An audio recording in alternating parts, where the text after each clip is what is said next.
系的话，直接掉电脑，然后按打开。应该是这个，没有。All the better you try it out. 你觉得？不管哪个英国人，只要记就好了。是吧？Oh, you gonna try to find this out? Cost Microsoft more.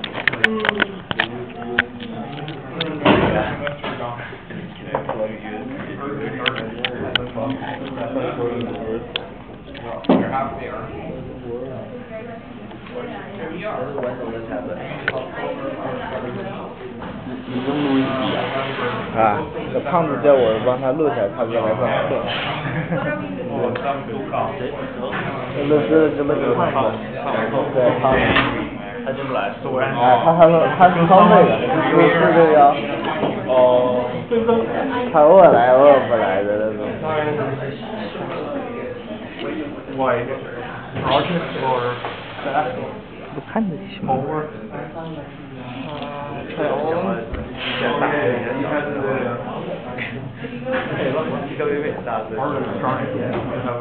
？Yeah, I have assignment due Friday, but I also have a test on Friday.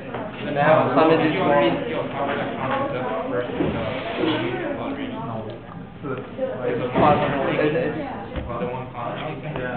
He was so happy. We tried it. There's no manipulation. 他都没讲完，所以懒得凑。他不是这样子讲的没呀？讲了一点。哦，那已经读了。主要是单词太少了。Well, yeah. No, but what happened is there were no more simulations. Simulation.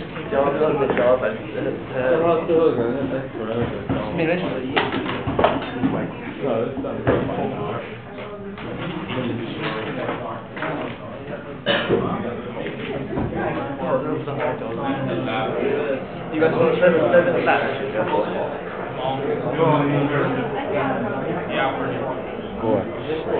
Yeah, Stu, we have to like edit it 45 minutes.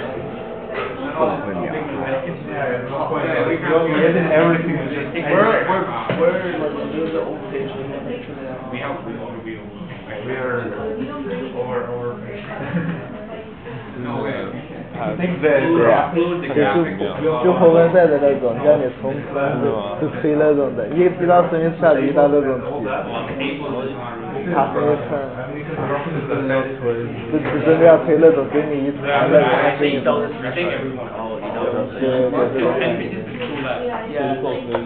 哎，这平均至少有一半。Stop matching impedance, and then we do some other type of match.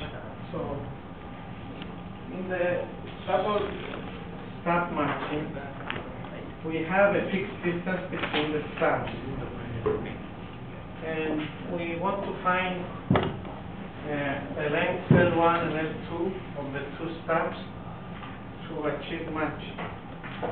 Okay, here we use admittance coordinates because everything is in sham. The stops are in parallel. So I start from the load and I plot the load on the Smith chart, let's say here. But then I need to make sure that the first stop, L1, will help me to achieve match. So because I don't know exactly where I should, what I should do with the first stop, I start from the back of the problem. So we start from here. We know that at this point we are at the center of the, we should be at the center of the Smith chart. And just after that, we should be on the 1 plus JB unit cell, this circle here. So, so we know for sure that at the right of the second stop, L2, we should lie on the 1 plus JB cell. So in order to then find out where we should be on the left of the first stop, we take all the points on the 1 plus JB circle, so all these points, and we rotate them, and distance d, which is fixed and given, towards the load. So it turns out that when we do that, we map the unit circle into another circle, which is shown in blue here. How do we construct this blue circle? We take 3 points on the 1 plus j b circle, and we rotate them in distance d towards the load. So, in fact, we can only do it with 2 points. And these 2 points are the origin, which doesn't move, so you see the origin belongs to both circles. And this point here is the point of shortening, admittance shortening. So we take this point, and we move now towards the load, in distance d. So I know distance d, so I move towards the load, which means counterclockwise, and I end up here. So you see now I have 2 points. I have the origin and this point up there, which is marked. If I want, I can take a third point on the 1 plus j b circle arbitrarily and move it also at the distance d, so then I will have 3 points. But even with only these 2, I can draw the blue circle because these 2 points are chosen on the diameter of the original circle, so they go on the diameter of the rotating circle. And so I can take my compass and find the midpoint here and the ruler, and then I can draw the blue circle.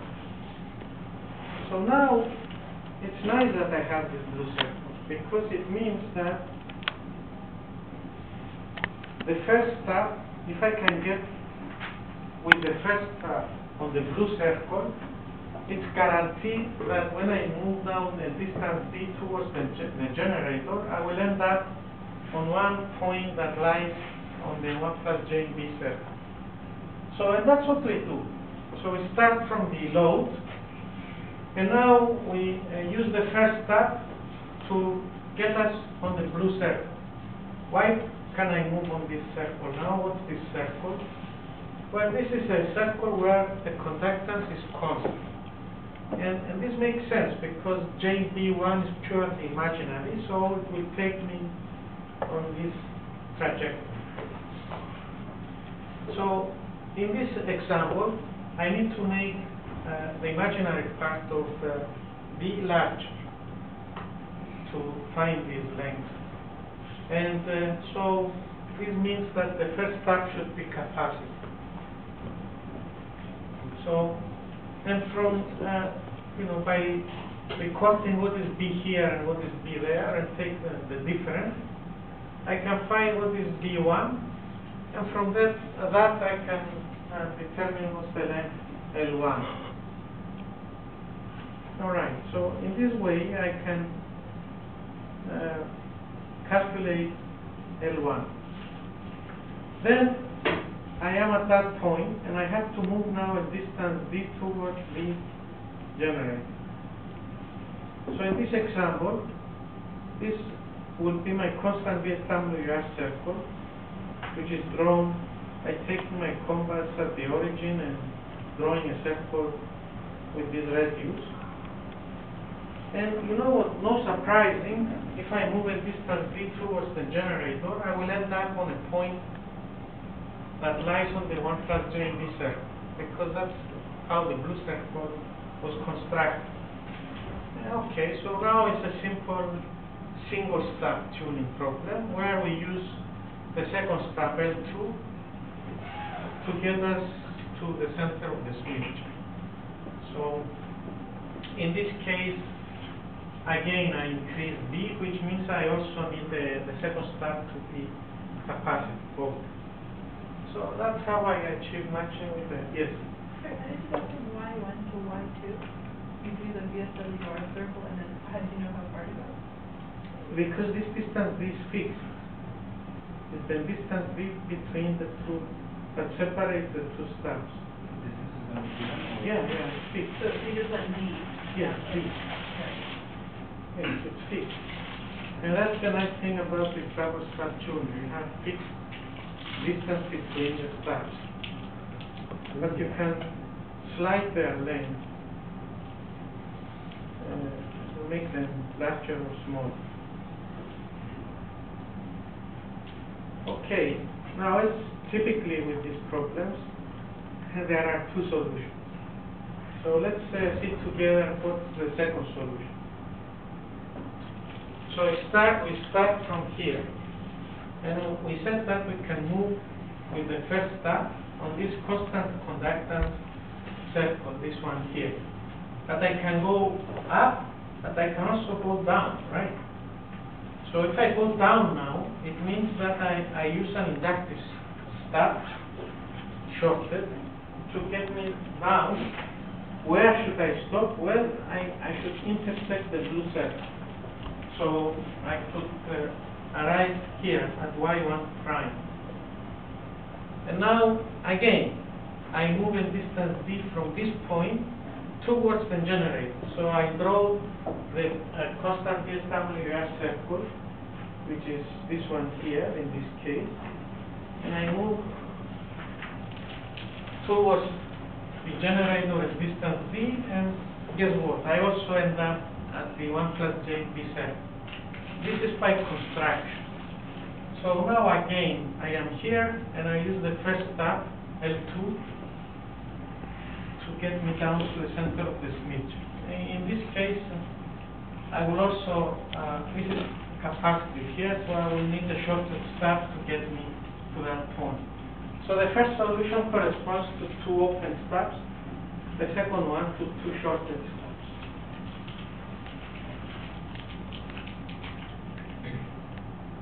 Okay, that's the double step tuner. You will use the double step tuner to match the transistors in the first lab. So you have to design one of those then. Maybe surprisingly, although we have 2 steps now, we cannot match all the loads. Whereas with the single step tuners, we could match all the loads. In this case, we cannot match all the loads. In particular, we cannot match loads that are contained in this gray circle that is shown here in your textbook. And this gray circle is the one that just is tangential to the blue circle. Because why I cannot match in there?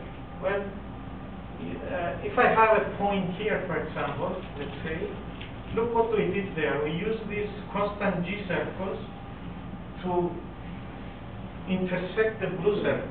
But here is no way. I mean, any point here in this gray circle cannot intersect the blue circle. So this is a gray zone where loads in there cannot be matched. A simple way out, of course, is to like insert a section of a line between the load and the first step, such that you know, you get outside of that circle, and then you can do match. Or you can also achieve matching with a triple step tuner. With a triple step tuner, you can always match, but we are not going to do that here. Point. Okay. So that's what I wanted to say about step tuners.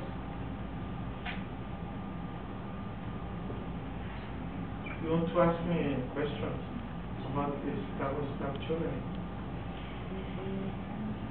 Yes. Yes. When you went from your initial point to y1 prime there, did you say you could go counterclockwise, or you just go all the way around like you would? No, now remember where we are. y1 prime, this one, right? Yeah. It's here, right? So now I have to move towards the generator and distance. So I have to go clockwise. Right. Yeah. So you have to go all the way around to get to y from yl to y1 prime? So I go like this is clockwise. So this is my constant VSWR circle. I go clockwise until. Sorry, I mean when you're doing yl to y1 prime, not y1 prime to y2 prime. from YL to Y1. Y1 prime. To Y1 prime. Oh, here. Oh, here, but remember, okay, this basically I'm not moving, physically on the transmission line. I'm just starting this reactive reactance here, right?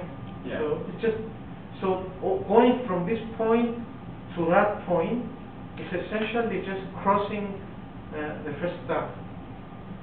So it's not really moving anywhere. It's just that here I have a Z and B, and I add a stop and I get down there. Right. So when you determine that length, do you have to go all the way around the chart?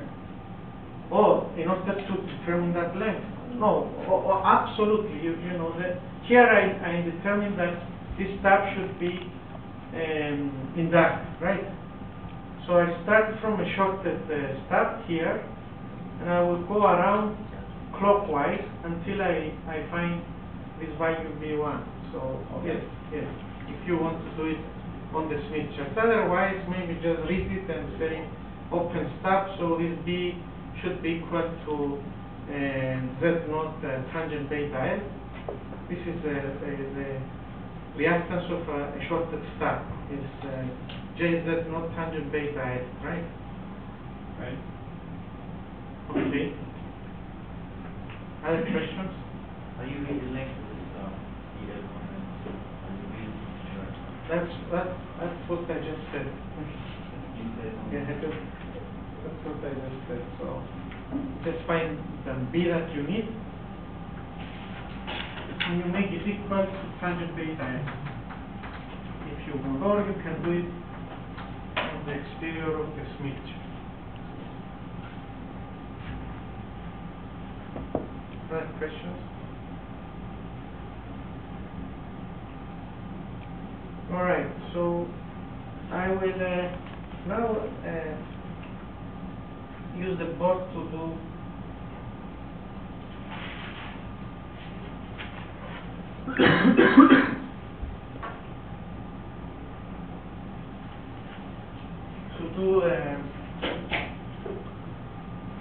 another type of matching.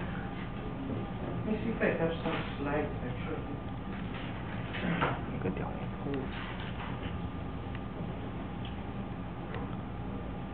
Before I switch it off. So these are some slides from your textbook. Okay, so I can show some of this. So okay, this is how we match. We have a load, a line, and we insert the matching network to achieve matching.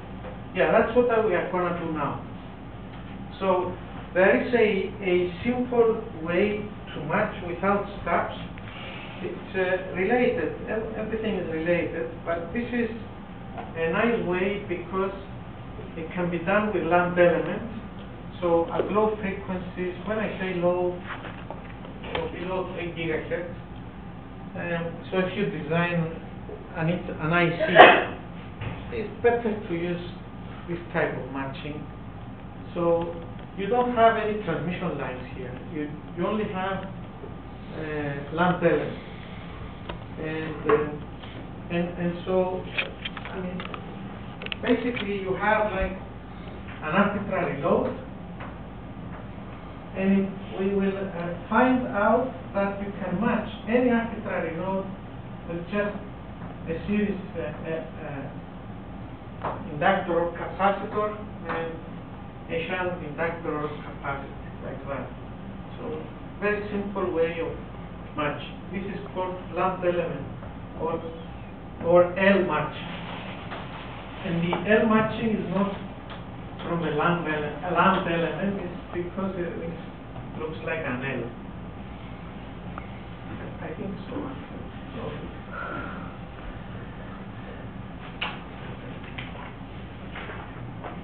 In reality, it's very similar to that single stub tuner, but instead of having stubs now, you have just lambda elements.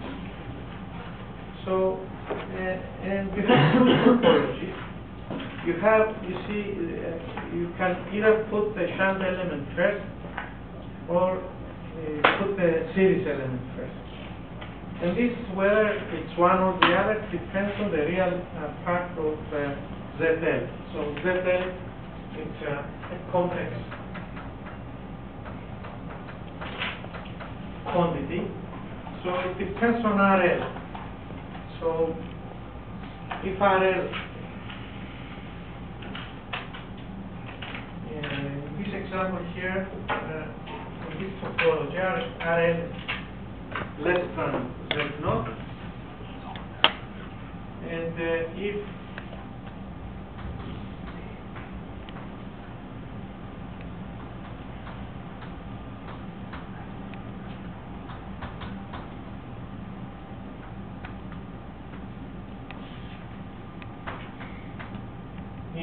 to use this topology, Rm should be less than Z0. Z0 is the line that we want to match to.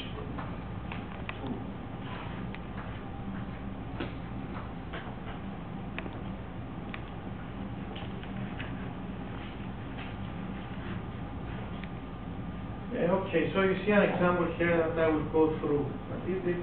So you see you have a load. In this case, RL is larger than Z0. Z0 in this case is 100 ohms. So because of this, we use this topology.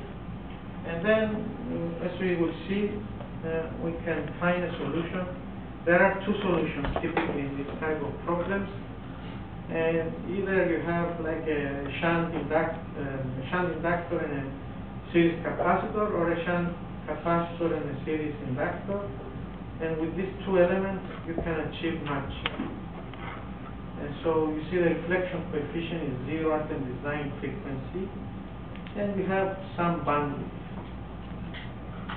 depending on which one solution you choose. Okay, so how can we find, how does this work? It's pretty simple, really simple. So, I mean, if we start with let's consider in some detail the topology that we have first, the shunt branch. So let's say this is ZL equals RL plus JXL. This is JB. This is JX. And this is Z0. All right. So what do we want to achieve? Zin should be equal to Z0. All right, so basically we say Zin must be equal to Z0, and then it's just a simple circuit. So what is Zin here? It's JX plus the reactance of this parallel combination. So 1 over the susceptance JB plus 1 over ZL, which is RL plus JXL. And okay, so you make real and imaginary parts equal. You get two equations with two unknowns, and you can solve them analytically. So that's simple as that. And this will give you B, which I copied from your textbook. It would be XL plus or minus RL squared plus XL squared minus Z0 RL divided by RL squared plus XL squared. And X, so this would be the shunt susceptance, and X, the series reactance, would be 1 over B plus XL Z0 divided by RL minus Z0 divided by B RL. So it's not much of a theory, just algebra. And you have two solutions. You can either choose the positive B sign here, or the negative one, and this will give you, this will yield two solutions, as you see. here in this example. So you have always two solutions.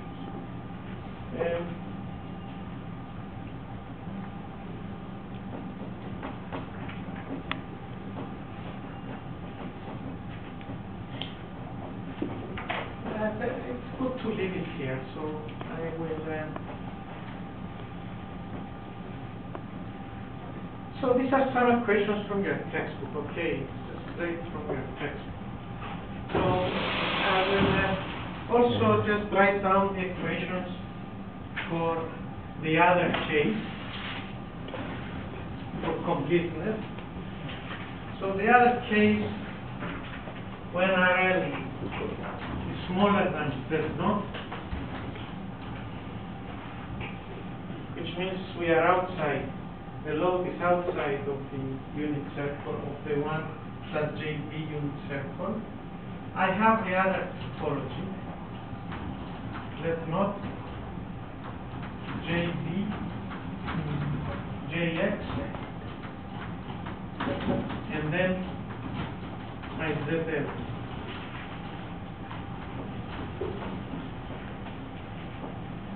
And in this case, again, I do the same thing, so just say y in equals y naught, and I write the equations, you know, y naught is 1 over z naught equals j in b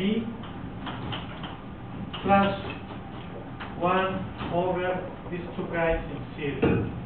So Rm plus xl, Rm plus Rm plus j xl plus x. So again, I make the real and the imaginary parts equal here, and I will end up with two solutions, x equals plus or minus square root RL, that's not minus RL, times XL, and B plus minus Z naught minus RL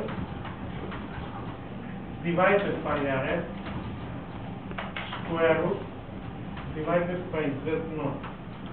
Now, maybe I should point out that, you see, because Z naught is larger than RL, these square roots are guaranteed to be positive. Same is true with the other solution. So if you look at the square root, if RL is larger than Z naught in the first case, again the square roots that are involved are all positive. And this tells you mathematically why you have to separate these two cases. So in your textbook there is a worked example in which you try to match 200 ohms minus J100, and then you use the first set. You use this set of equations to find what is B and what is X. Actually, it may be useful just to give you some numbers when I did it, just to make a quick comment.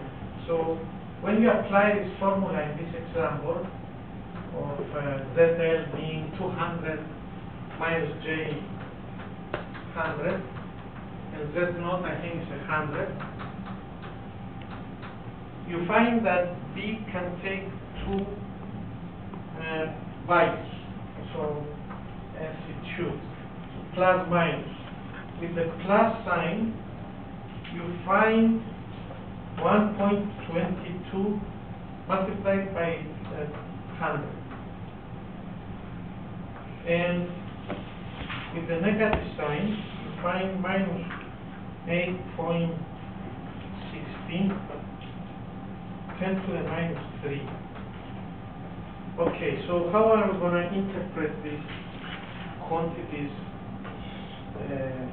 as values, lamp element values? What is B? B is a set. So it's positive if it's positive and negative if it's inductive. So this is a capacitor.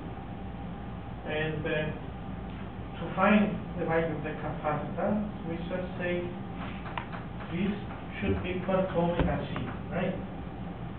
So omega, in this case, they tell us we need to match at 0.5 gigahertz. So that's in the, so here. So if I put omega here, 0.5 gigahertz, I can calculate C. And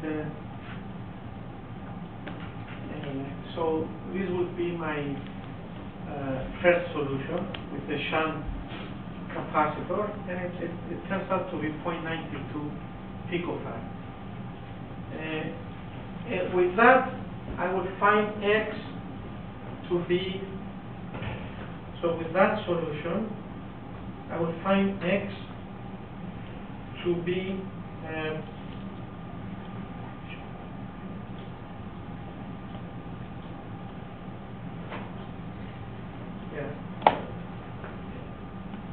actually, I think I made a mistake here. So the numbers that I used, sorry about that, B actually turns out to be 2.9 10 to the minus 3 and minus 6.9 10 to the minus 3. So it's just the numbers change, but still this is positive and this is negative. So again, I make this equal to omega c and I find C.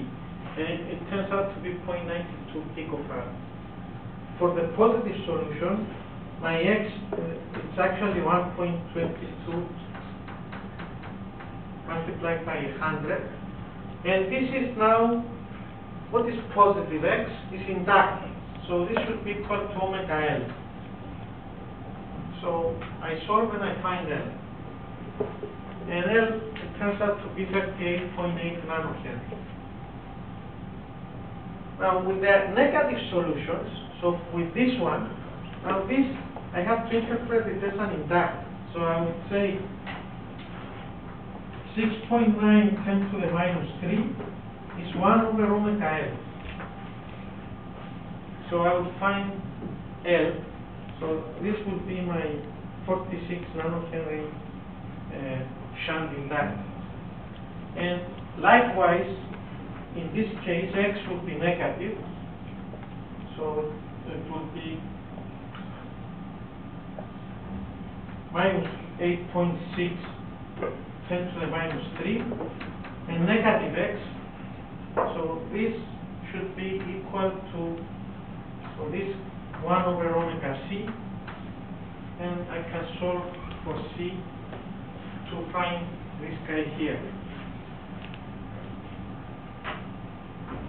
So it's just to remember what is B and what is X. B is acceptance, X is reactance. I have two sets of solutions in this type of problems. And well, how to choose between them? Sometimes you have to plot gamma as a function of frequency. So you can do it by ADS, for example. Just throw them there and plot gamma as a function of S11 would be gamma as a function of frequency. And in this case, you know, the bandwidth is almost equivalent. So this is solution 1 is better on the lower band. Solution 1 is better on in the higher band. So as far as bandwidth is concerned, they seem to be equivalent. So how to choose? It depends sometimes from other factors. For example, here I would be worried about this very small capacitance, 0.92 picofarad. It's pretty small and it may be masked by parasitics. So it's better to have like stronger elements to stand out from the parasitics. So this seems a more reasonable solution. Some other times you may have to pass DC to the load or not pass DC to the load. So as you see, this passes this blocks DC to the load, this passes DC to the load. So it depends on your application. But that's how we do this. Yes. Is it possible that full chart of that arrow full chart? Actually, it's a good question. I would say I don't think so, but I don't put my hand on that. I think usually one is inductive, the other is capacitive. Okay. That's a good picture too. So how do we do this lamp element, in microscope? Okay, so there are several ways of doing lamp elements. For resistors, you have these lossy films that you can insert between,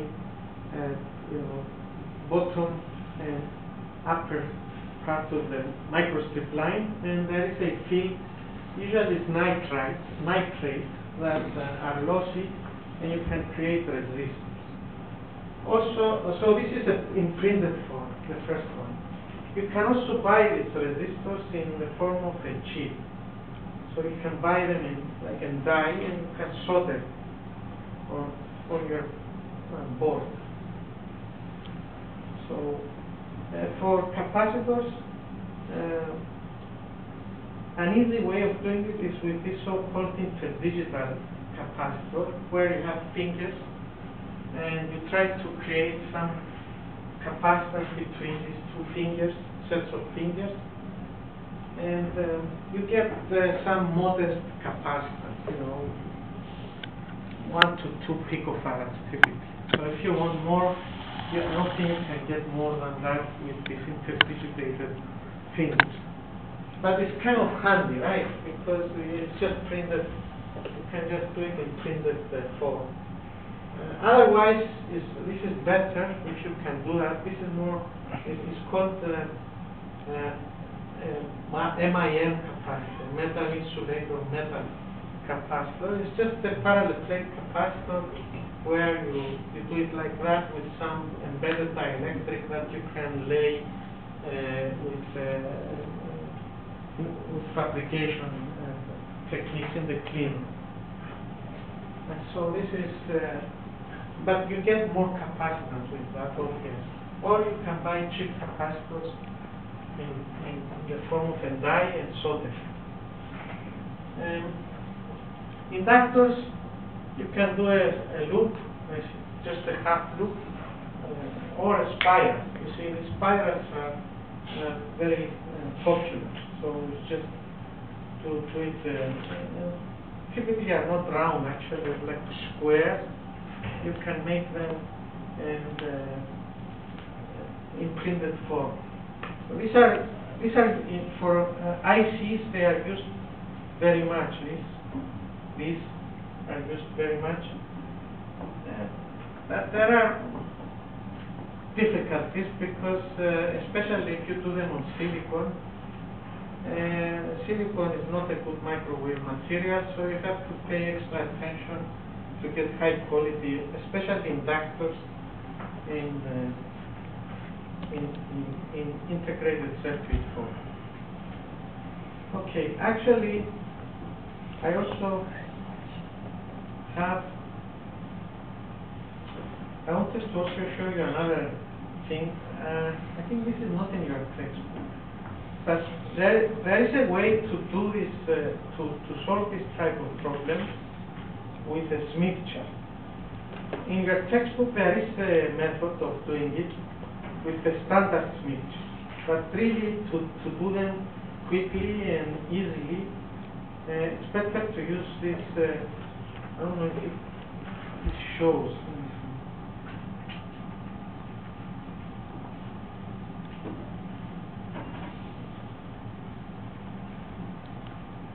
Better. So this is actually, you see on the top it says normalized impedance and admittance coordinates. You have actually 4 sets of circles here. You have the usual red ones, which are the constant R and constant X circles. But if you look very carefully, there is also a blue set of circles, which are the mirror image of the red ones, on that side of the Smith. So, and they are superimposed. So the red ones are impedance coordinates, and the blue ones are admittance coordinates. So just to give you an example, this circle here would be the constant R equals 1 circle. And in the admittance coordinates, it will be a blue circle that is the mirror image through this vertical line on this side of the Smith. So, well, I'll post this online, so here you can see it very early. Zoom in. Yeah.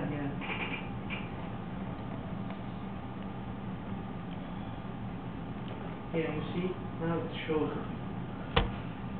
So you see, look at this guy here, this one. This is the constant G equals 1 circle, this one.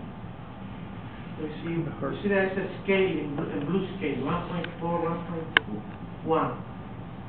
And the constant susception circles now start from there and go like that. You see that 0.8, 0.9.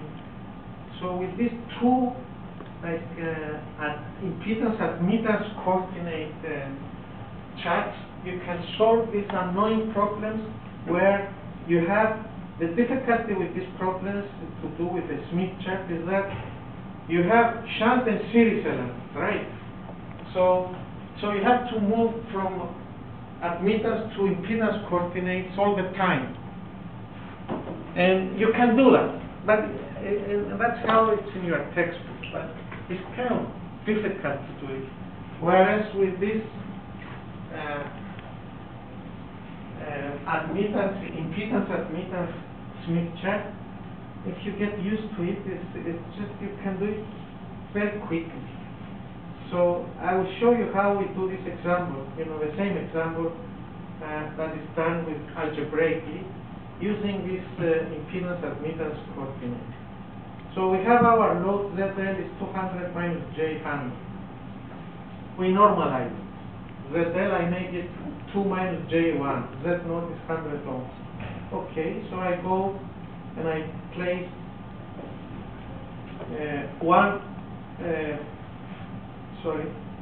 I place the load here in the normal way. So ZL is 2 minus J1.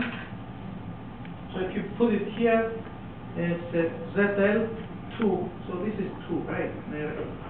This red G R equals 2 circles. And then we say minus J1. So this is minus 1. Now if you read the blue coordinates there, you will actually read YL directly.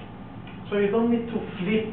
The way it's drawn like on the other side, it guarantees that now when you read YL there, you will read it.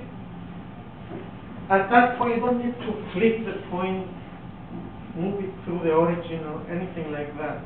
You can read it directly from the blue curves. So you see, if you do it with a calculator or invert this, you will find 0.4 plus 0.5J. So indeed, this is 0.4 and this is 0.5. 0.5, yes. Okay. So, and then what do I need to do? Okay, you see now you don't even need to remember whether your first element,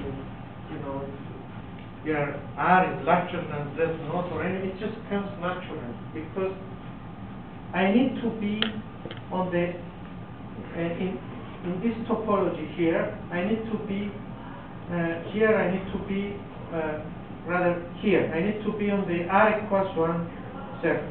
So on this circle here. How can I get on that circle with a shunt element? Well, I need to move on a constant. I need to move on a constant G circle. So on a constant G blue circle. And remember, these circles that are constant G start from this side, and they're like like that, like those, but mirror on the left. So you see the constant G circle will be this guy here that corresponds to his ZL. So I can either go down or go up to hit the R equals 1 circle. And that's what gives me the two solutions. So if I choose the first solution, I will move like that with the first this will determine for me this. So and then I can find X to get me to the center of the switch. Actually, I worked out this here so that it becomes a bit more concrete and clear. So I say here, okay, let's determine the shunt element. So, okay, so let's see. We go from 0.5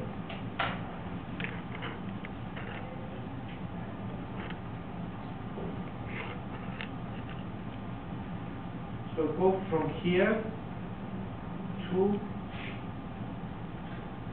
there. So this is 0.5 and this is 0.2. So I go from this point to that point, so 0.5 minus 0.2, 0.3. I take this 0.3 and multiply by y naught to denormalize, and this should be omega c. So I find c, 0.95 picofarad. Okay, then I go here now in impedance coordinates, and I read now the rest. So now I am at that point here, and I need to cancel. So this is capacity. So I will need an inductor to cancel out this capacitance, and to read what is X there is this here, which is 1.2. Yeah. So 1.2 multiplied by Z naught to denormalize must be equal to omega L. I find L. And likewise, I can do the second solution by going up now. So I can go up on this constant G circle again. So going up, I will need a shunt inductor. So this will give me the shunt capacity. So this will give me the second solution. And I worked it out here as well.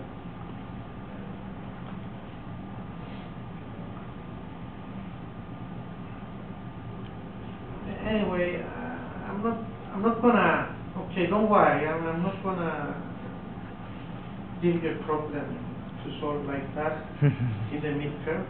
But I thought it's good to know it. It's just good to know that there is this type of impedance admittance coordinate Smith chart, and it can be very handy if you have elements that are in series and in shunt, and you have many of those. So this brings me to my last comment, which is, okay, we have seen that we can achieve matching, and this is great, of any load that you give me with just two lambda elements. But this is narrow one, right? So you get zero reflection coefficient at one frequency, and you may have a few percent bandwidth. So to increase, if you want to get more bandwidth, the way to do it is to keep adding stages. So for example, if I have ZL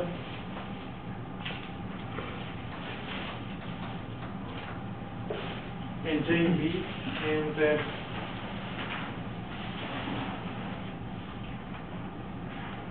in this case I have RL, which is smaller than Z0, and then I can add a second stage. So let's say I want to match these 250 ohms. Okay, I can do it in a single stage, right? We know how to do it now. But if I keep adding these stages, I can increase the bandwidth, and just intuitively, the idea is that you can do it in a sort of gradual way. So if you go, let's say, from, I don't know, 20 ohms, and you want to match to 50 ohms, you can first use the first stage to get you to, say, 30 ohms, and then use the second stage to get you to 50. So you do it like kind of a phased way, and you can increase the bandwidth. And if you keep adding stages, you can almost arbitrarily increase the bandwidth. The more stages you have, the more bandwidth you can achieve. But there are limits, okay? You cannot, depending on the load, you cannot achieve like infinite bandwidth, but you can get pretty large bandwidth. So this is kind of hand waving, the way that I explained it. But tomorrow, actually, I hope to be able to go through a method for designing matching networks with pre-specified bandwidth. So we will go through a method tomorrow to design matching networks with more than one stages and achieve large bandwidth. Okay, tomorrow, depending on where we will finish, that's why I will announce just after our lecture the official sections from the textbook that you will be responsible. But really, it's everything that we have covered so far, including tomorrow.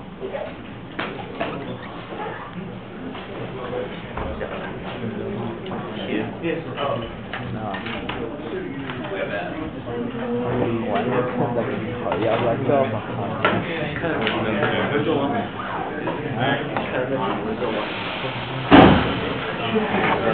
我都推到尾323点多简单了。